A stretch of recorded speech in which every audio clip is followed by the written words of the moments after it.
भगवान बुद्ध एक गांव में उपदेश दे रहे थे। उस गांव के बहुत सारे लोग वहां पर आते थे, उनके प्रवचन सुनते थे। लोगों की हरदम भीड़ लगी रहती थी, क्योंकि उनके प्रवचनों से जीवन को सही दिशा और बोध प्राप्त होता था। बुद्ध की वाणी में गजब का जादू था। उनके प्रत्येक शब्द श्रोता के दिल में उतर जाते थे।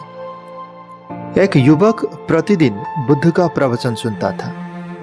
एक दिन जब प्रवचन समाप्त हो गए तो वह बुद्ध के पास आया और बोला, हे बुद्ध, मैं काफी दिनों से आपके प्रवचन सुन रहा हूँ, किंतु यहाँ से जाने के पश्चात मैं अपने गृहस्थ जीवन में वैसा सद आचरण नहीं कर पाता जैसा यहाँ से सुनकर जाता हूँ। इसे सत्संग के महत्व पर शंका भी होने लगती है। मैं क्या करूं? बुद्ध ने उस युवक को बांस की एक टोकरी देते हुए कहा, जाओ और इस टोकरी में पानी भर कर लाओ। वह युवक आश्चर्य से चकित हो गया, क्योंकि बुद्ध ने उसे जो टोकरी दी थी उसमें बहुत सारे छेद थे। उस टोकरी में पानी भरना असंभव था, पर वह बुद्ध की कही बातों को न टाल सका। युवक उस बांस की टोकरी में जल भरने लगा, पर वह असफल रहा। बुद्ध ने यह कार्य निरंतर जारी रखने को कहा। वह युवक प्रतिदिन टोकरी में जल भरने का प्रयास करता, किंतु सफल नहीं हो पाता। कुछ दिनों बाद बुद्ध ने उसे पूछा, क्या तुम्हें उस टोकरी में कोई फर्क नजर आया? युवक बोला, बुद्ध, उस टोकरी में पानी भरना तो संभव ही नहीं था, परंतु एक फर्क मुझे जरूर नजर आया। पहले टोकरी के साथ मिट्टी जमा होती थी, अब वह साफ दिखाई देती है, कोई गंदगी नहीं दिखाई देती है। तब बुद्ध ने उसे समझाया, यदि इसी तरह उसे पानी में निरंतर डालते रहोगे तो कुछ ही दिनों में यह निर्मल हो जाएगा।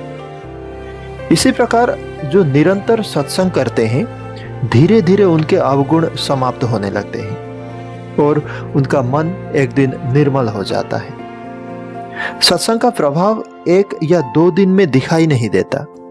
अगर इस कार्य में तुम निरंतरता दे सकोगे तो सत्संग के प्रभाव से तुम अपने जीवन को आलोकित कर सकोगे। उस युवक ने बुद्ध की कथनों का महत्व समझ गया।